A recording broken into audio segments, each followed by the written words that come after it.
So how good a modern car hi-fi system actually is? Let's find out.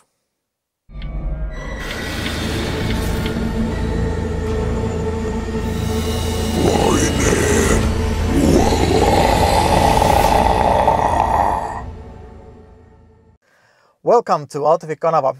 On this video I will find out what this modern Volvo V60 T8 twin-engine stock audio system can reproduce.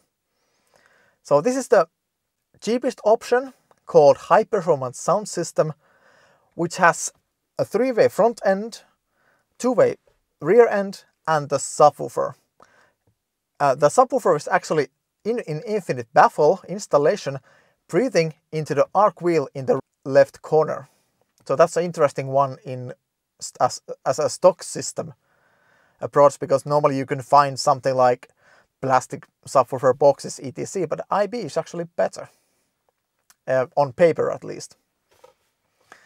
So on this video I'm also checking the settings, which include level adjustment for the subwoofer, tweeter and mid-bass or mid-range. That's particularly interesting because I feel they are actual level settings, because you can find treble, bass and so on even more. And besides that, you have a 5-band graphic equalizer. So we will find out what these speakers actually do via real-time analyzer measurements, and then I will try to tweak it to optimize the sound for the system. We'll see how that goes next. I started with measuring the front stage left and right separately, then together, and then only the rear.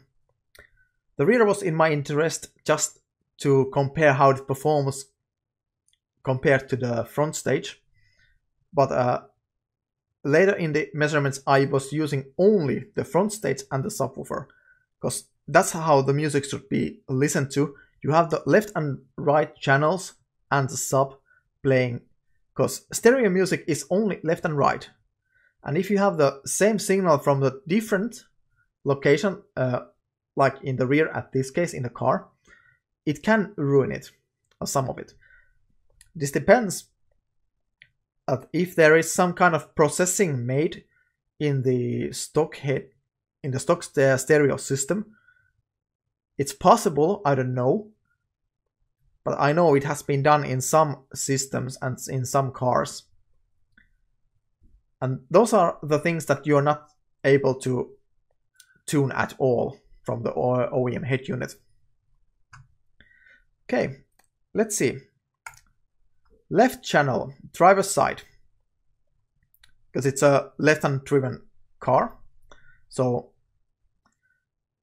it wakes up around 70 Hz and plays till 12,000 Hz. It's rather linear in trend, but we see this 140 Hz dip here, then 270 Hz peak, then 1200 Hz peak, and later on it's quite smooth, nothing bad there. And then let's I will state that this figure here is very typical for a door mid-bass on the driver's side. And as you see now, left side is the passenger side, right? At this case, it's very different. It starts to wake up a bit earlier, somewhere almost 50 Hz.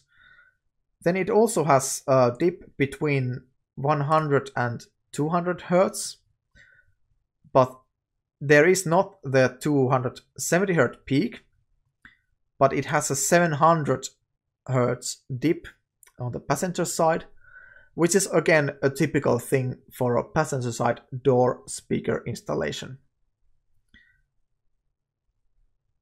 Or let's say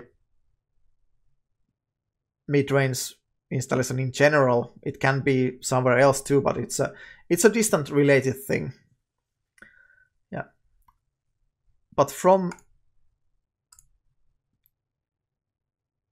1600 Hertz till the end, it's very similar.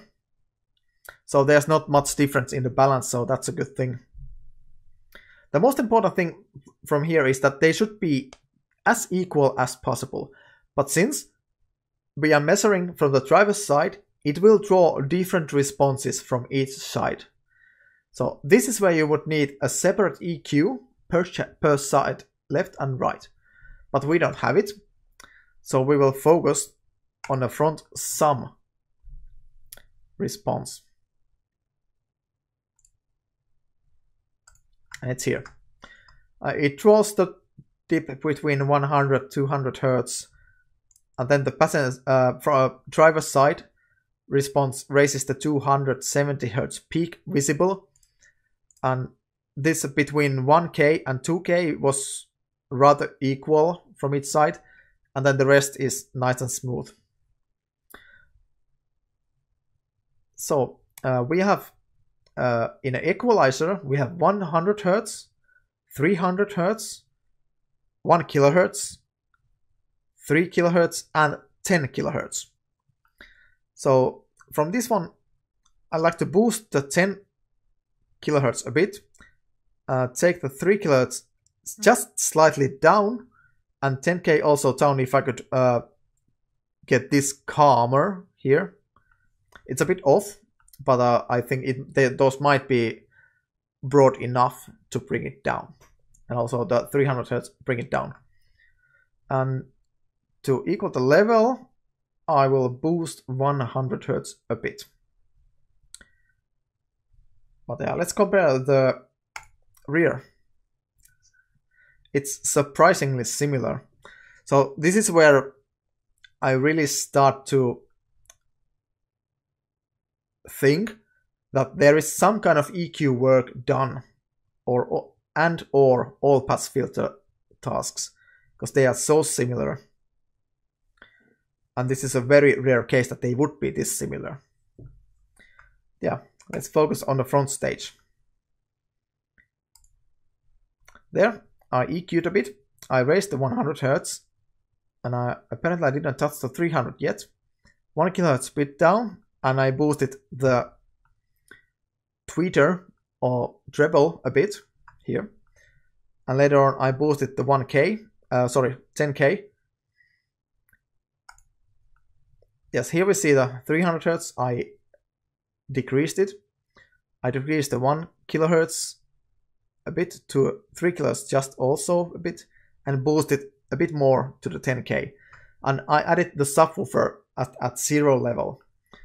But the subwoofer at this point sounded a bit boomy, so I reduced it a bit, some amount. So yeah, now it looks much better. I tweak it a bit more. In 100 Hertz, I took it slightly down if it would affect here. So I put it a little bit reversed, and I ended up finally here.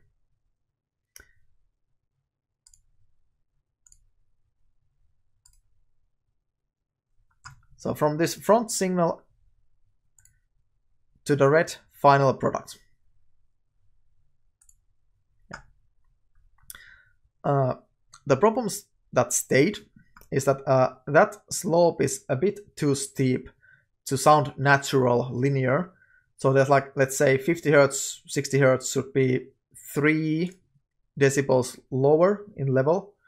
So it would come here, and then I was hoping that this 100 could be a bit higher here on this other side. That one is quite okay. There's a little boost, so I might try to take the 3 kilos a bit lower still. Yeah, this one is, I hoped it would have more level, it go higher, but this is a tweeter quality related thing.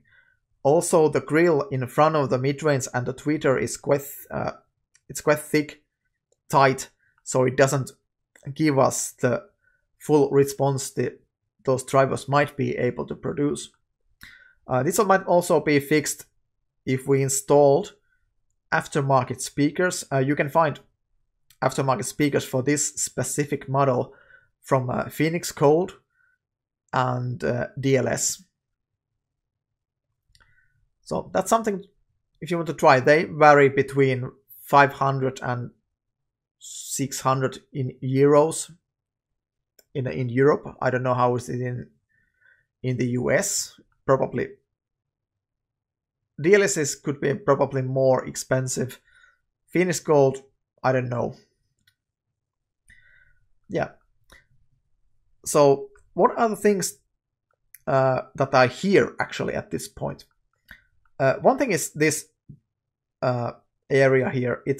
And the steep slope, it makes the bass sound boomy and a bit muddy. And the dip here gives that it lacks that nice little snappy bass, and at the same time combined to the steep bass response, the vocals are not that natural. They are lacking the warmth and some of the grit and edge in the vocals. I think it might be the 1K area, so if I would boost that a bit higher from the setting that I made, give it a little bit more energy, and then maybe try to take the 3K slightly downwards.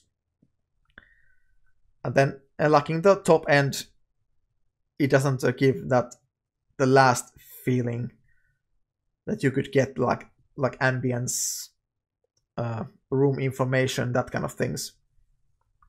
But we have to remember this is a OEM setup. The components are cheap, though the speaker locations in themselves are not that bad that they could be, but they are okay. Yeah, this is what you can do with the OEM system to make it sound better. So what is the conclusion? Well, this is okay-ish. It's easy to listen to.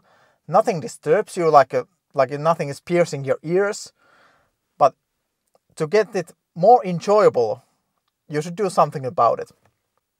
And I will do in a big hand. And if you want to know what, please subscribe. And I'll see you in the next video of this series. And we will go through different options, what's doable for this car. But till that, so long guys, and I hope you come back here. See you then. Bye.